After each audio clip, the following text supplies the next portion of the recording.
Што требаше да видиме, односно да чуеме при објавата на пресудата за 27 април, а не чувме? Објавата на пресудата, според Законот за кривична постапка, опфаќа јасно да се прочита изреката на пресудата и накратко да се соопштат причините. Оваа во писмо до Нова Македонија го има испратено пензионираната судика во Врховен суд Милојка Калкашлиева, која предупредува дека во изрекувањето на пресудата имало бројни неправилности. Кога е во прашање осудителна пресуда, каква што е во случајов, во изреката, покрај другото, мора да стои за кое кривично дело обвинетиот се огласува за виновен, со назначување на фактите и околностите што представуваат обележје на кривичното дело.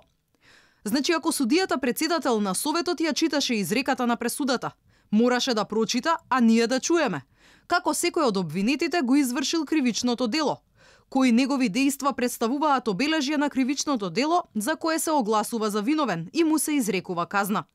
Ништо од тоа што законот бара да го содржи изреката и да биде прочитано при објавата на пресудата не чувме, а наместо тоа слушавме цитати, писмен состав за патриотизам и слични нешта на кои не има место при објавување пресуда. Пишува Калкашлиева. Потоа таа тврди дека влегувањето на народот во собранието и насилството немале да се случат доколку претениците не ја отвориле вратата.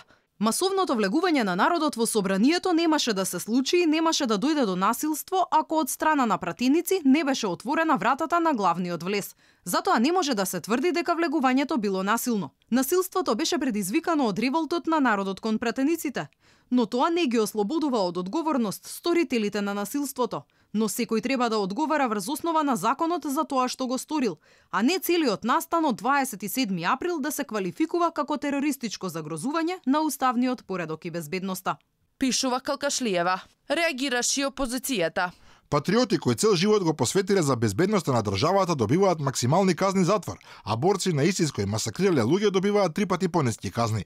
Додека власта со политички прогон си ги брани сопствените криминали, државата секојдневно тоне на секое можно поле. Велат од ВМРО ДПМНЕ. Во конклузијата на случајот 27 април на 16 мина им беа досудени 211 години затвор.